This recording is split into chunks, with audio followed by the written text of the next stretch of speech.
Welcome to this, your daily 180 Bible study. We're honored that you've joined us today. We're in the midst of a study on the book of James, and specifically this week we're talking about understanding temptation. Yesterday we began by looking at James chapter 1, verses 13, 14, and 15. Let's back up. Let's look at verse 13. It says, "Let no one say when he is tempted, I am tempted by God." And yesterday we looked at the fact that God is not in the business of trying to entice people to sin. He will allow people to be tested, and it makes us stronger, and we prove that we can withstand the test, but He's not in the business of trying to make people sin. But then the verse goes on and says that, for God cannot be tempted by evil. Now this demands the question as well, wait a minute. It says God cannot be tempted, but I thought Jesus was tempted.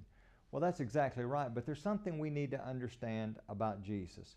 In John chapter 1, verse number 1, we read, "In the beginning was the Word, and the Word was with God, and the Word was God." Now, if you're not familiar with the passage, it might be helpful to drop down to verse number 14. And in verse number 14, we read, "And the Word became flesh." The Word represents an individual. "And the Word became flesh and dwelt among us, and we beheld His glory, the glory as of the only begotten of the Father, full of grace and truth." That's talking about Jesus.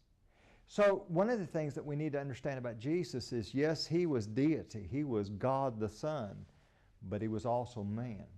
As a matter of fact, He is that strange one-time combination, 100% man, 100% God. And His humanity allowed Him to be tempted.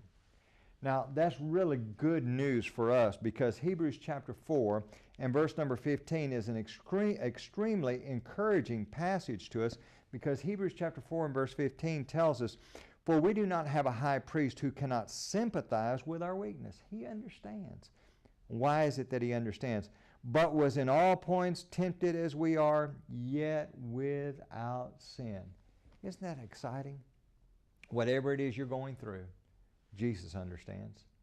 He may have not faced the particular set of circumstances that you're going through, but in some way His temptation matches the temptations that you're going through. As a matter of fact, we're going to talk more about that in an upcoming lesson. But Jesus understands. Now, is it true that God cannot be tempted? Absolutely. But Jesus was not just a man. He was a God-man. Join us again tomorrow for your Daily 180.